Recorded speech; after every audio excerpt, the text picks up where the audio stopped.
Hey, this is Tyler with TJX Survival. I'm here with Jim Nowka, and we're going to cover his American Knife brand, a little bit of the story behind it and the design characteristics. So stay tuned.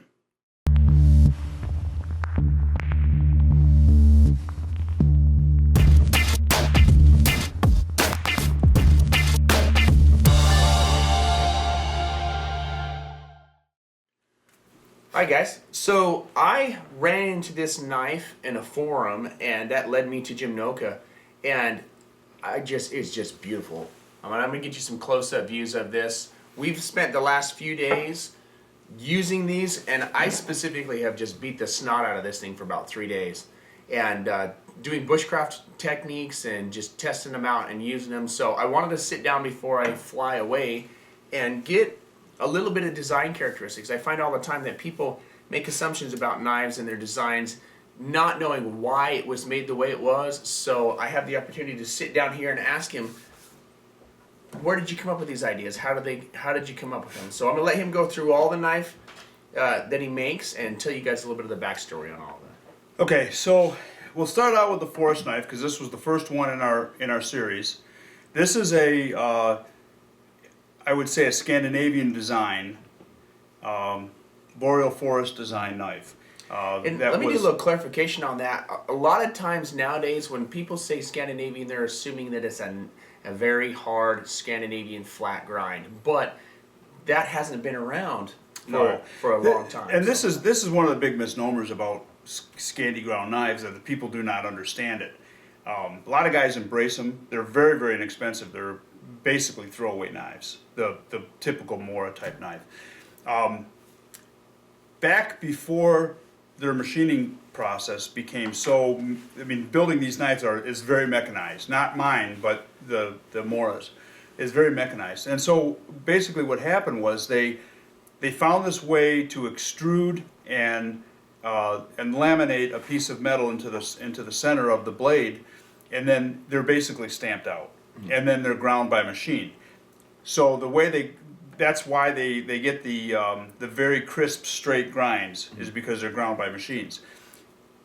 Prior to that, all of their knives were all convex made, basically handmade, convexed, and that was the true Scandi knife. Is actually a full convex. If you look at the Laplanders knives, those are all. None of those have a quotes modern Scandi grind on them. Because I know I'm going to get a lot of questions. Okay, Scandinavian grind is just a flat to the point grind. Convex has a little bit of an arc to it. The reason why convex is stronger is because it can handle side and lateral forces without rolling or chipping and bending. The Laplander people are the reindeer people that you see northern Finland all the way up into Russia as well. Yep. And when they first started doing this, obviously it was a change for these people's knives to have this different look to it. And they basically said, look, when you get the knife, convex the edge, sharpen it properly, and you'll be fine. We're just doing this to make the knives cheaper. Well, somewhere over the years that became lost. The original ones were because then when you sharpen a true Scandi when you sharpen a modern Scandi by hand, they end up being convexed. I don't care how good you are with a sharpening stone, if you're sharpening them by hand, you're going to round them off. And so what we did was we made a traditional Scandi grind, which is sometimes, people are calling them convex Scandis or Scandivexes or something like that. But really, what we're doing is emulating what was done prior to the mechanization. It's not new. It's not new. This is not new. This is the way things should be. I look at it from this perspective. We have had generations and generations of indigenous peoples using stuff that worked. They got rid of all the kinks. They made it work, from the parang to the puko to the liuku to all of those blades. And then we come along and say, hey, I want some new shiny something on it, and screw it all up. Well, and what happened, basically how this happened was, it was really a communications issue. They modernized their plant, and they had the ability to make way more knives than they were doing them by hand, and they could be cheaper. And so basically what they forgot to tell people after a while was you need to sharpen it properly because we're not giving it to you as a proper sharpened tool. Now everybody thinks that that's a proper Scandi and that's the way it should be. And if you're not doing it that way, your knife is no good. The reality is it was never a proper grind. It was done that way, roughed in, so that a real woodsman could finish his knife in a proper way. That was what was happening. And now there's this whole cult movement that's the only thing, and it's you know. So anyway, so we did ours as a Scandi, and basically this is a Norwegian or a boreal forest style knife. It was based on it was a design based on the writings of Mors Kochanski. It depends on how you know. Kochanski. Yeah. Anyway, he's an older fellow that lives up in the boreal forest and very very nice and knife intensive guy. Very smart man. Very smart man. Yeah. And so there was a couple guys that have done this design. And one guy made it famous, and it's called a skookum bush tool. So we basically took the same description and made a knife that's a little more lively in your hand. A little smoother. It's a little smoother. It's a little different pommel arrangement so that it's not welded on. We have the most of the bush tools that you see, and the skookum isn't the only bush tool. There's hundreds of makers that make a copy of that. What we've done is we've made it so that it's lighter in the hand. Everyone that has had one, including myself, has said, this is a really cool knife. It's just too hand heavy. It doesn't come alive in your hand. When that happens, when you're trying to control and focus on something, if all the weight's in the back, you have this flicky, uncontrollable tip. Yep. If all the weight's in the front, you have this flicky, uncontrollable back. But when you've got a mid-balanced knife and you're trying to do intricate, exact points for bow drills and cutting sticks and all this type of stuff, it just becomes so much easier to control when it's balanced the right way. Right. And so basically what we made was a modern version of it because the other side of the coin is if you're waiting for a maker to make you one of these things, you're waiting for 5 years. Yeah. And you're paying crazy money for them. Even on the secondary market, they're very, very costly. So what we did was we set out to fill that niche, that need for this, and I would call this an advanced bushcraft knife. Absolutely. This is not for the faint at heart. If you're There's no finger guards. there is no. Well, let me there. explain something else with that too. Yeah, In drop the- us down the rabbit hole. Exactly. In the Nordic culture, when you're a young child, you're given a knife that has guards on it, and they look just like this, but they have a ribbon guard on them. And they do that so that obviously the kids that are not quite skilled enough Don't look like this. Yeah, don't cut their fingers off. And so, as a rite of passage for adulthood, father breaks off when he sees that the kid is skilled enough, he breaks off the finger guard, and then they end up with a knife that looks like this. So a real adult uses these types. Exactly. It's no finger guards. and so I've had a lot of people complaining about it and talk about it. And I go, you know what? This is, you don't get cut if you know what you're doing. The people that are complaining about it largely don't have any education on how to use a knife. And I'm not saying that you're dumb unless you get some sort of education. But what I am saying is there's a whole series of back carving techniques, forward carving techniques, cantilever techniques, gripping it high and poking it. There's all this stuff that you can do when the finger guard isn't getting in the road. The best illustrative example I can think of is when you choke high in a reverse technique and you've got a stick and you put it right against your chest and you just pull your shoulder blades together. It's this super strong, controlled, you can cut the whole stick in half stroke that you can't do when you're doing it up here because it flicks and you lose your control. Yeah. So it just gives you more focused control. And it's thinner here too. Yeah. I mean, so it gives you it's a more controllable knife if you learn the techniques to Like use a it. And, Porsche. it's not like a doctorate degree. I mean, this is, I Yeah. do it. Give me 2 hours and you're good to go. And so, you know, guys are the guys that are really doing I wish it had a finger guard or it's a self guard or something like that. A lot of times They're they're whacking stuff and well, they're stabbing confusing. things and- They're confusing with a knife that you use every day with Or a fighting knife. survival knife or a fighting Yeah. knife. Like, you know, this is not a stabbing knife. I mean, you know, Not you saying could. you couldn't do that, but if you're gonna buy some tactical fighting knife, why are you buying this? Yeah. If you're gonna buy a bushcraft knife, you can buy this. Right, and like I said, it's for a guy that's a little bit more advanced skills, or wants to be, because what happens is when you buy a knife that's for an adult, you end up acting like an adult, and you take your cuts a lot more serious when you start going, okay, if I screw up, I can cut myself. So I'm conscious that Right here. I've got to be careful, and when you put, it's like a level of. It actually ends up adding a level of confidence to your skills, because you're now willing to go for a little more of the advanced techniques.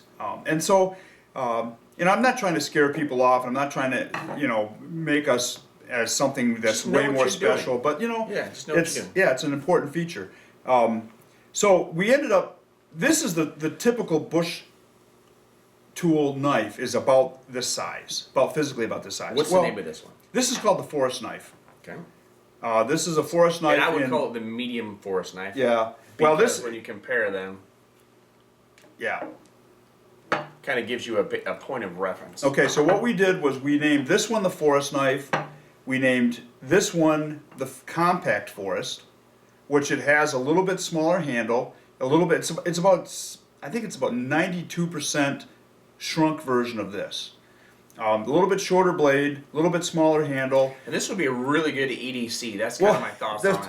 Yeah. The funny part about it is guys that are getting them, they're ending up buying. A lot of them end up buying all three of them, and they all say the same thing, exactly what I said. When we first did the protos of these, I was like, you know, this is actually the perfect size. And we came out with this one first. That's because we did it that way. And then when we came out with this little guy, we're like, well, wait a minute, this is the perfect size. Yeah. And then so we're constantly going back and forth between what's the perfect size, but it's kind of a funny deal. And then we came out with the Forest 2. This is called the Forest 2. Now this has exactly the same size handle as this one. They're exactly the same. Same. It's got a little more blade. But it's got more blade. It's got about another 3/4 of an inch of blade. And when I see stuff like that, my first thoughts are, you want short for whittling, you want longer for deboning, socket removal, skinning, and fishing. So it doesn't mean that one can't do it or the other Right. can. It just means that you really don't want. I always have to joke about the Subaru Baja. You don't want the Subaru Baja. Okay, you want a truck for a truck job. You want a Porsche for a Porsche job. You want a bus for a bus job. You don't want a Subaru Baja. If it does everything, then it does nothing well. Yeah. So when you start changing these characteristics slightly, if I am saying, I don't know, let's say I'm going to go fishing on a regular basis, I'm probably going to want this longer one. It's going to help me to fillet, and I can do bushcraft and everything with it as well. If I'm just doing bushcraft, I'm probably going to want this. If I am just doing a smaller EDC, I'm probably going to want this. But that's just what And I do carry one of these literally almost every day. probably that one. I carry this one. These are magnetized a little bit. Well, let me talk about that a little bit, because it's funny, because when you put a couple of them together, they maybe we can attract. get a shot. They attract each other. Okay. The reason they do that is when we designed the sheath, we put a niobium magnet in the back of them. It's funny. Excuse me. I actually did a video about this that you can about having a magnet in the sheath. And I can link that down in the comments. Yeah, section. and it's kind of an interesting one, because when we first came out with this and with the magnet in the sheath, we were getting people, oh, you're going to turn your compass, you're going to do this, you're going to do that. Keep it off your magnet. And yeah, I said, the first thing was for a knife was a retention system in a pouch. An ambidextrous retention Well, system. and So if you're left-handed, you can everything both is a sides. rabbit hole with me. It seems like. Yeah. I'm left-handed, Yeah. and so it annoys the crap out of me when I got to pay extra money to buy a left-handed sheath. Now, well, the other side of this whole mess is I'm a serious knife nut. If you came to my house, you would see thousands of knives. Cases of knives. Cases of knives. Yeah. And it's because I am truly a knife nut. I mean, one day when I die, I'll put a museum up. Somebody will put a museum up with all my knives in it, and people are gonna laugh. The steel storm of Nowka. Yeah, exactly. Because literally, it's thousands of knives. But anyway, so it irritates me that I cannot get a left-handed sheath. For some reason. So what American Knife is going to do is we are going to try to do every knife in an ambidextrous sheath. If it's physically possible to do, we're going to try to do it. So One quick example on that. Basically, what he's talking about is I can stick the knife in this direction, flip around, stick it in that direction. Now, that's not just good for left-handed people. Me, I carry a gun on a regular basis. That gives me the option to put my knife on the left side. When I'm not carrying my pistol, I can put it back on my right side. And because there's a magnet, it doesn't matter what direction I face this, it's going to stay. And as you can see, even pulling it halfway out where it should be falling out, that magnet's still gripping it. and see what the thought was, where we placed the magnet was, if you, let's say you're carrying it, and you have a lanyard on it because it seats pretty low in the sheet. That was one of the things that we wanted, not to snag it on a lot of stuff. Yeah, it was, quick side note, I was out doing some bushcraft, had a neck knife, my lanyard snagged on a tree as I turned, and I went home and I was like, where's my blade? So yeah, and so it's real possible. So the magnet is high enough up the blade that if, let's say, the lanyard does get stuck on something, and it pulls it. I mean, it's a fairly, but you can feel that pop. But you'll feel it on your waist. Yeah. You'll feel that you just got a snag, and you Mine, can I check didn't even know it was gone. and you can check your the way you're carrying it, and if it's pulled out a little bit, if it's there or if it's not there, you're like within a step of, So that was the thought of it. Plus, we have a fire steel ferro Gotta have a rod fire steel loop. If you're a manufacturer and you don't put a fire steel loop on your sheath, please fix yourself. I'm sorry. And the other thing that we do is we did have some people that want to carry horizontally. Let me throw something out real quick before I get too far ahead of it. If you don't like fire steel loops, shave that puppy off. Yeah. So if you got one, if you got a sheath and you want to throw the fire steel in it, great. But if you don't want, just your knife's sharp enough, shave that right off. You won't even know that it's missing. Yep. Okay. Anyway. And so what this is we designed the sheath to be carried horizontally too. Let's say if you wanted to carry it across the center of your back, you can do that. I'm not a fan of it, but some people really like it. And it's something that I use on a semi-regular basis when I've got stuff on both hips. So if I've got a gun here, magazines here, I'm carrying backpacks and whatever, and even when I carry backpacks, I'll put a scout carry so I can drop the pack down and I've still got the knife. And for some reason, the way that I'm built, it fits in the small of my back, but it doesn't fit on that one side and make it wonky when I got my backpack. The other thing too is we have rivets that you can put paracord through. So like, let's say you wanted to lash it to your pack, you can wear it like this if you wanted to, Or even and know that it's upside down. Yeah. And know that it's not gonna, but it's there. Yeah. I mean, it's actually quite a nice carry because you can't. That's how much effort. I mean, you'd be like jumping. Unless you got hit by a truck, you're behind. Yeah. So anyway. And so then that's about those rivets too. Some of the larger models, and I ran into this on accident, and then they said, "Oh, hey, we did that on purpose." Yeah. But some of these larger models are designed to piggyback on themselves, and if you look at it, they have the same amount of spacing. So if you want to carry this big choppy Denali, and then you want to carry, which I love the combination of a chopper and a small knife. I can do everything that way. So if you carry a big chopper and then you carry your small bushcrafter, you can just set these two up just like that, run some 5/50 cords through it. I've got my striker spot and put that on a drop leg or a shoulder sling or however you want, and that may be the ultimate combination. Well, and you know what else you could do is you can take that paracord with the firelight stuff in the center of it, and you can wrap it. What he's talking about is it's called fire cord, and it's got one of the strands inside of the 550 cord has a petroleum-based jute-looking something. And anyway, you pull that straight, black magic.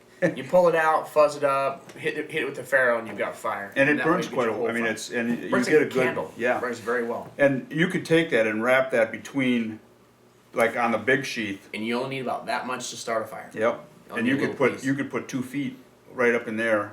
And you got cordage for shelters and all Yep, sorts of stuff. all kinds of stuff if you were worried about survival type stuff. So let's talk a little bit about the handle material. There's tons of options, but it will vary the price. We have like our standard micartas. And which micarta is it's like the toughest stuff ever. yeah, nobody knows what it is. Oh, I know what it is. Are you I kidding do, but me? what I'm saying is nobody, it seems, because I constantly get asked, what's micarta? So I'm going to tell you. Micarta is a bunch of fibrous materials, usually canvas, that is smashed together with a type of resin or glue and dried, and it turns it into what I'm going to call a man-made wood. Yep. And it is really, It's actually better than really man-made wood. durable. And it's even semi-sticky when wet, so that's very important. It feels slick when dry, so you don't get blisters, but when gutting animals and stuff, it starts to stick so you don't drop your knife. Okay, so a back history on micarta. Originally, this stuff was designed to be an insulator. What it is printed circuit boards. Oh, that's awesome. And but originally it was for high voltage. They had big blocks of this stuff, and they used it for separating for transformers and that kind of stuff, wrapping transformers and some knife maker somewhere, which in the history of knife making, a lot of like modern history of knife making, a lot of knife makers were machinists or they were somebody that worked in some kind of an industrial Someday plant. was like, hey, let me put that thing on my knife. I'm sure Exactly, and they were working Steampunk. with this stuff. They were working with this stuff, and they said, you know, that'd be kind of cool. And they brought it and started working with it, and lo and behold, it was. They found out that it's impervious to almost anything. Yeah. And it is some tough It's not material. going to expand and shrink like wood or Right, bone handles right, will. That's right. one of the biggest issues is you get expansion and shrinking when it's not sealed. Yep. And so now that there's canvas micarta, there's linen micarta, there's burlap micarta, Hardwoods and natural Yep. colors and all sorts of stuff. and so what? Real quick too, and most of you know this already, but while we're thinking about it, this is a burl from a birch tree. A burl is basically this big knot. I like to call it tree cancer. I may not be correct on I that. call it rotten wood. Yeah, it's big old knot-looking stuff that they cut out and turn into the handle. It's very, very lightweight. Let's And talk so- about this. We also This is my have fishing knife. we also have a I wish this was my knife. yeah. This is my wife's knife. And Yeah, I- she's gonna cut my fingers off. She's my knife. actually right over there, out of view of the camera, Yeah. watching me, so I don't lose it or mark it up. This is her baby. This is pine cone, Yeah. and it's I'm gonna get these multicolored guys pine cone. Yeah, close it's up on it's really cool. And what the story is with it is they take a piece of pine cone and they put it in a mold like, and they pour folded. this resin in it and put it under pressure. And leave it set for a period of time, and they pop it out and saw it, and they dye it while they're doing it. You know what? And I think this would be the awesomest fishing knife in the world. It is an incredible handle material, but it's costly because each one of these is handmade by a guy that's an artist, and he does a lot of he does corn cob, and believe it or not, corn cob. And and it looks good, really good. He'll dye corn cob, and put it in that resin, and then, he does beautiful And work. it feels smooth. You can feel like minute. You can Little- tell there's ridges, but yeah, it's like a texture on it. Yeah. A slight texture on it, which is nice. Which Yeah. is real nice. just enough grip to hold on and Yep. just slick enough to not make blisters. Yep. And so this is a great handle material, and it's held up real well for us. Like it a lot, and it's stunning. Yeah, it's I mean, it's really pretty. it's just- stunning. It's really cool looking. So there's one more knife in the series. No, this is this is another family. Okay. This is the Forest family, and we have 3 knives in the Forest family. The Forest 2, and the Forest Compact. Okay. Now we have another series that has 5 knives in it, and we're 2 into it right now. We are the big one of the series is a Denali. Now, Yeah, and I've done a video on this already. I went out and did a big bow drill set with it, and this is probably the most used knife by me in all of these so far, and it's like a sharpened hatchet. Well, It's been awesome. since he's been here, when this first was delivered, I grabbed one I liked, and I went out and promptly cut down an ash tree, about a 9-inch diameter dead ash tree. Drop that link in the. And it's funny. I mean, it's kind of a tongue-in-cheek video. And I would never do this in the woods with a, I like access, but I was testing it. And one of the things that I noticed at the end of it was, and I haven't sharpened this blade since I did that. And we've batoned, we've used this this whole weekend. I used this for 3 days now. Yeah. So I used this for about 3 days making stuff. So this is my initial impressions on this. I pulled it out and thought, oh, that's a long blade. That's a little too big. And then I held it, and it was correctly balanced. Okay. It's got 2 positions. One's a more forward control position, and one's a further back chopping position. And then I used it. One of the most often tasks I find myself doing is creating baseboards for bow drills, hand drills, or whatever. This length was perfect. Like, that was my initial concern, but I was wrong there. And the reason I say this is I was able to cut flat, smooth surfaces so easily to give myself flat hearth boards for hand drills and bow drills and everything else. You can actually use this like a draw knife. Yeah, I didn't even think about that. Because it is long enough to do stuff like that. And it batoned really well as well. Here's the feature that makes this unique.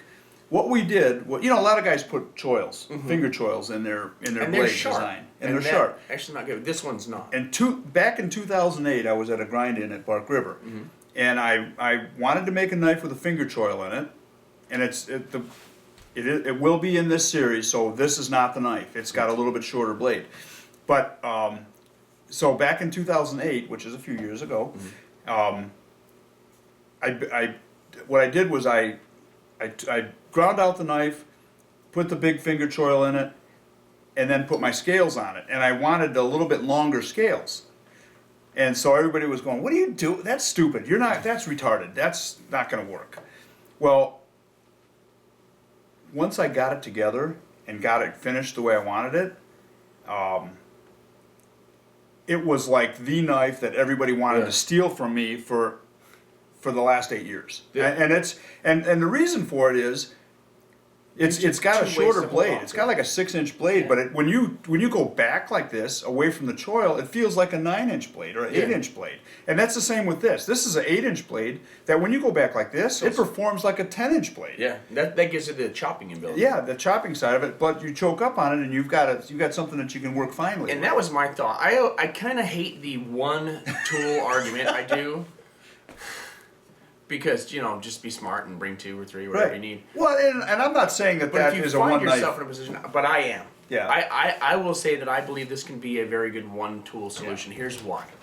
When you're choking back on a knife, especially if you have a sheath to control it and you get that rocking motion, it's really easy to chop because you have that inertial forces. And then you can just immediately choke forward, and all that fine carving stuff I was talking about earlier, you suddenly have the ability to do so because there's not a finger guard getting in the road. So this could be a very smart solution if you are only taking one tool out. Yeah, and I'm not advocating that because but see, I'm a knife nut. I know. I love knives. I go on an expedition, I'll bring 3 or 4. Absolutely, at least just for fun. But so we have 5 knives in this family, and they're various sizes, and they're all named after national parks. Mm-hmm. So this is the Denali, and then the second one in the series we came out with is the Shenandoah, which is its little brother, baby brother, and it has the same features.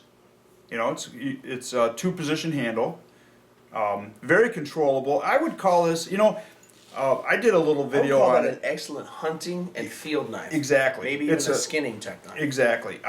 Fishing. You could take this. This would be the guy that goes out hunting and maybe archery hunting. Yeah, maybe, and he gets lost. I mean, for some reason, he gets turned around. It never happens, and he has to spend the night in the woods. This could be a good knife for him because he can use this for a lot of bushcraft skills. So here's my idea when it comes to bushcraft versus skinning. Skinning, obviously, you need something that's curved because when you skin, you curve it in an arc. And this is going to have that curving shape to it. But bushcraft, you really want a flat, linear surface so that you can create flat, linear spaces. All the notches in the bow drill, all the notches in a Burtonsville rig, and all of that stuff. And for bushcraft, it is preferred that you have a full tang so that it's robust and so that if you need to, you can baton stuff. So when I first pulled this out, my first thought was, oh man, this would be great for fishing because it's going to control fish very well, which from a bushcraft perspective, you end up eating more fish than anything else just because it's easier to find and catch and gather. But from a hunting perspective, this would work as well. So I see this as be a good whitetail. Versatile skinning, fishing, Yep. but it will work excellently as a bushcraft knife. Yep. It's a little smaller than normal bushcraft knives, which is what you want in skinning, but Well, I mean, like that's why we have these. that's why I would not say, if a bushcrafter I wanted wouldn't tell you to buy that as a bushcraft knife, but it will work just fine. Yeah, exactly, and that was the key. Was we were designing an outdoor knife. And yes, it will throw a feral spark. Oh yeah. Well, yeah, and you know what? They We all were will. talking about this the Yeah. other day. We have a little bit of a crown on the top of our blades. It's very slight. It's not the true like.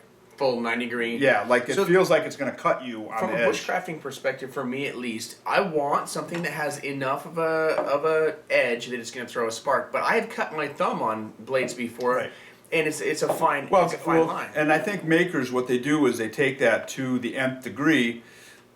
It's so aggressive, it throws mile-long sparks, but you can't put your thumb on the back of it for pressure cuts. That's a problem. Right. So And- if you have just a little bit of an arc, it'll still grab it. Yep. And so, and there was, the first thing we heard was, oh, it's not a 90-degree spine and it's not going to throw sparks. I did another video with a guy that's throwing sparks, and it was just I kind did of a one of birch those. bark fire with it yesterday Yeah. with a ferro rod with this. I think it was this knife. No, this knife. Yeah, Was this one? That one. Or the one, One of these or two. yours. Yes, I have my version of this knife, and I lit a fire with it yesterday. That's where I nicked my thumb. Yeah. And it's they are very well thought out designs, and even and it comes from I mean, like I said, I've been Look a at this knife guy. nut. He's old. I've been a knife nut since I was freaking a little kid. Yeah. I mean, I have a scar from grinding a throwing star when I was like 8 years old Yeah. on my eyebrow.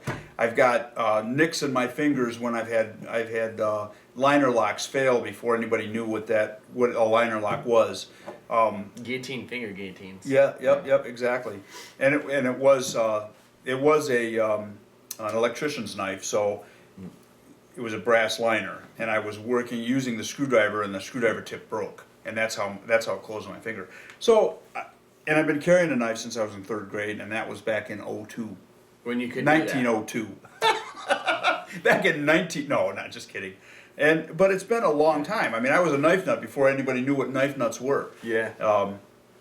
But that being said, I've handled thousands of knives, and so in my head, I have all these different kinds of designs that I've picked from here and there, and Bob Lovelace and Mike Stewart are two of my biggest heroes as far as knife design goes. Bo Randall, I love the stuff that he did.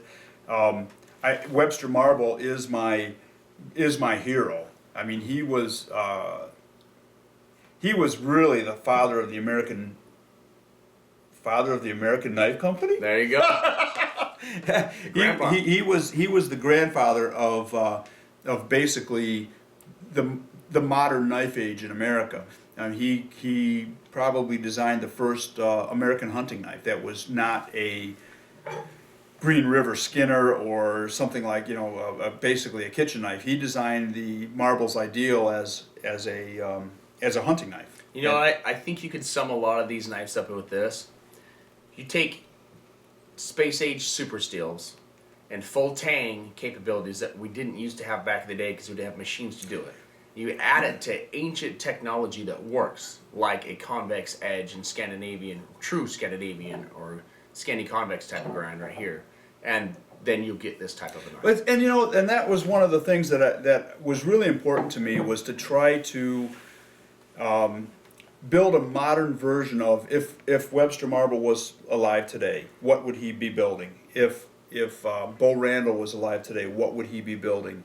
And those things are important. You know, like one of the things I have in the back of my head is, what would the K-bar fighting knife look like if it was, you know, with today's technology and today's demands on cutlery, what would it look like? And so I have all these different drawings in my head that I want to execute, and you know what, we'll get there eventually. But we've got another family of knives that we're calling the Cruiser series that's coming out, you know, down the road a little bit, and I've got a whole family of those knives with. They would be what I think that Webster Marble would build today, because he was a timber cruiser. That was his trade before he started building knives, and so all of his stuff is based on his wood skills and what he did, and so he went to a certain level with the technology that he had. If he was around today and saw the technology today, that's what I want my knives to look like. Is what I think he would have done today. And I think it's pretty evident that our generation, all of the people alive, our generation, is standing on millennia of technology. Yep. And it would be ignorant of us to say, oh, you millions of people are ancestors that actually did this for a living, you don't know what you're talking about. I'm going to go and do it this way. So Right. I think that if we take everything that they've got and just add slight improvements like super steels, that's the best answer for this type of stuff. Yep. There's no question. All right, so guys, what we're going to do, I will have reviews of these knives as they come along. I've got a whole bunch of videos we've been filming the last few days. It'll be out on my channel here soon. And I'll leave links down in the comment section. If you have any questions, let me know. If you want me to, I'll send you over to his channel. And he's got a podcast. Tell him about your podcast. Kyle Versteeg and I, Dr. Kyle Versteeg and I, do a podcast called the Knife Journal Podcast, and it's entertaining. It's entertaining. We do the Knife Journal Podcast is real similar to like Car Talk is about cars. Knife Journal Podcast is to knives. Like, you know, we do other stuff besides knives. We do using. We use politics. We do rants and raves about different things, and hipsters. Yeah, we love hipsters. Yeah. I mean, I don't even know what else to say. I mean, I without getting in trouble. Yeah, there you go.